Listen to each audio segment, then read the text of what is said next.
अब हम chapter 2 section 5 को डिस्कस करेंगे और चैप्टर 3 के सेक्शन 1 को डिस्कस करेंगे। स्टीफन और mister Daedalus bank of Ireland में प्रवेश करते हैं। परिवार के बाकी सदस्यों को बाहर इंतज़ार करने के लिए छोड़ देते हैं ताकि स्टीफन साहित्यिक पुरस्कार के रूप में प्राप्त 33 पाउंड का चेक भुना सके। मिस्टर डेडलस देशभक्तिपूर्वक इस बात पर विचार करते हैं कि बैंक ऑफ आयरलैंड आयरिश संसद के पूर्व भवन में स्थित है। बाहर परिवार रात के खाने के लिए कहाँ जाए, इस पर चर्चा करता है और स्टीफन उन्हें एक फैंसी रेस्टोरेंट में आमंत्रित करता है। यह एक बड़ी खर्च की होड़ शुरू करता है जिसमें स्टीफन अपने परिवार के सदस्यों को महंगे उपहारों, दावतों और ऋणों से खुश करता है। स्टीफन की पुरस्कार राशि जल्दी समाप्त हो जाती है जिसमें वह अपनी मूर्खता से परेशान हो जाता है।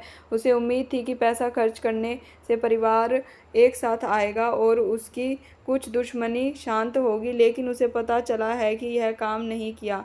वह अपने परिवार से उतना ही अलग थलग महसूस करता है जितना पहले। स्टीफन रात में सड़कों पर भटकने लगता है, यौन इच्छाओं से टोर्मेंटेड। एक रात गुलाबी कपड़े पहने एक युवा वेश्या उसे रोकती है। स्टीफन उसके कमरे तक उसका पीछा करता है। वह पहले तो उसे किस से झिझकता है, लेकिन अंत में रिलेशन बनाता है। यह स्टीफन का पहला रिलेशन था। दिसंबर में स्टीफन अपनी स्कूल की कक्षा में बैठा है। दिन में मटन, आलू और गाजर के स्वादिष्ट स्टू के बारे में सोच रहा है जो उसे बाद में मिलने की उम्मीद है। वह कल्पना करता है कि उसका पेट उसे खुद को भरने के लिए उकसा रहा है। स्टीफन के विचार जल्द ही रात में घूमने और विभिन्न वेश्याओं की ओर मुड़ जाते हैं जो उसे प्रस्ताव देंगी। वह अपनी नोटबुक में गणितीय समीकरण पर ध्यान केंद्रित करने में असमर्थ है जो एक मोर की पूंछ की तरह उसकी आंखों के सामने फैल जाती है। वह ब्रह्मांड पर विचार करता है और कल्पना करता है कि उसमें एक दूर का संगीत सुनाई देता है।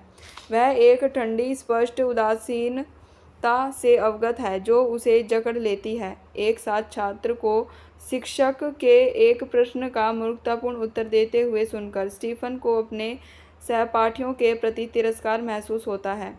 अपनी दीवार पर स्टीफन के पास एक स्क्रॉल है जो वर्जिन मैरी को समर्पित एक समाज के उसके नेतृत्व की गवाही देता है।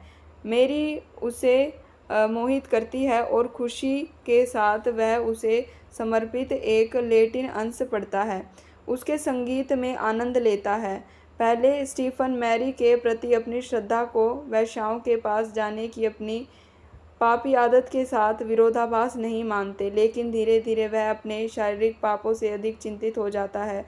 उसे पता चलता है कि वासना के पाप से लालच और लोभ जैसे अन्य पाप उभरते हैं। School rector Saint Francis Xavier के सम्मान में एक रिट्रीट की घोषणा करता है जिसकी वह ईश्वर के एक महान सैनिक के रूप में प्रशंसा करता है। स्टीफन को इस शब्दों से अपनी आत्मा मुरझाती हुई महसूस होती है। तो यह अंश सांसारिक सुखों और पाप के बीच के साथ का पता लगाता है। जिस दृश्य में स्टीफन अपने पुरस्कार राशि भुनाता है वह उपन्यास के कई प्रसंगों में से पहला है जो पैसे से मिलने वाला रोमांच पर गहनता से केंद्रित है। स्टीफन द्वारा जीती गई पुरस्कार राशि उसके धर्म से अजीब तरह से जुड़ी हुई है। 33 पाउंड की राशि जब ईसा मसीह को सूली पर चढ़ाया गया था तब उनकी उम्र की याद दिलाती है। स्टीफन मौद्रिक और आध्यात्मिक मामलों को भ्रमित करता है जब वह पैसे और उपहासों से पारिवारिक सद्भाव खरीदने का प्रयास करता है। ईसाई धर्मशास्त्र में आध्यात्मिक चीज़ों को सांसारिक चीज़ों के बदलने के पाप को सीमोनी के नाम से जाना जाता है। यह शब्द स्टीफन के पिता साइमन के नाम की याद दिलाता है। इसका तात्पर्य है कि भौतिक को आध्यात्मिक के साथ भ्रमित करना। जैसे विश्वास और प्रेम की अवधारणा के साथ साइमन की अपने बेटे को विरासत का हिस्सा हो सकता है। वास्तव में स्टीफन को अपनी कुछ क्रियाओं की अपनी धार्मिक मान्यताओं के साथ असंगति देखने में परेशानी होती है। वह वेश्याओं से मिलने के बारे में दिव्यस्पन देखते हुए मैरी का सम्मान करता है। हालांकि जब स्टीफन कहता है कि जब वह रेक्टर को सेंट फ्रांसिस जेवियर की प्रशंसा करते हुए सुनता है तो उसकी आत्मा मुरझा जाती है, तो यह स्पष्ट है कि स्टीफन जानता है कि चर्च उसके कृत्यों को पापपूर्ण मानेगा। इस खंड में महिलाओं के साथ स्टीफन का रिश्ता और अधिक जटिल हो जाता है। वह एक साथ वर्जिन मैरी के प्रति तीव्र भक्ति और वेश्याओं से मिलने की धुन प्रदर्शित करता है। दोनों ही मामलों में स्टीफन महिलाओं से व्यक्तियों के रूप में नहीं बल्कि एक प्रकार के प्रतिनिधियों के रूप में संबंधित है। मैरी और वेश्याएं दोनों को रोज़मर्रा की ज़िंदगी के किसी भी तत्व की तुलना में मिथकों या सपनों के रूप में अधिक वर्णन किया गया है। स्टीफन मैरी को अत्यधिक काव्यात्मक और विदेशी तरीके से चित्रित करता है। उन्हें वर्णन करने के लिए स्पाइकनॉड, मिर और समृद्ध वस्त्र जैसे उद्दीपक शब्दों का उपयोग करता है और उन्हें सुबह के तारे से जोड़ता है, उज्ज्वल और संगीतमय।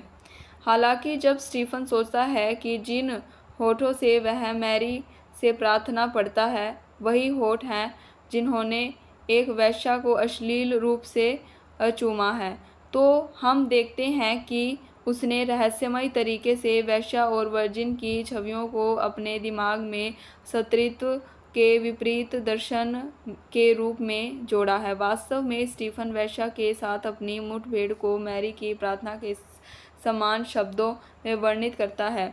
जब वह उसे चूमता है तो वह अपना सिर झुकाता है और उसके आंदोलनों का अर्थ पढ़ता है। जब स्टीफन अपनी आंखें बंद करता है, खुद को उसके हवाले कर देता है, तो यह शांत समर्पण पवित्र आत्मा के प्रति ईसाई समर्पण की नकल करता है। इसके अलावा वर्जिन मैरी और वेश्या दोनों रोज़मर्रा के संघर्षों, संदेहों और अलगाव से एक आश्रय का प्रतिनिधित्व करते हैं। जब वह अपने सहपाठियों की मूर्खता से पीछे हट जाता है तो स्टीफन मानसिक रूप से वर्जिन मैरी के शुद्ध दायरे में भागने का प्रयास करता है। इसी तरह स्टीफन इस निराशाजनक एहसास पर पहुंचने के बाद वेश्या के पास भाग जाता है कि उसके वित्तीय प्रयासों ने उसके परिवार में कलह को कम करने के लिए कुछ नहीं किया है।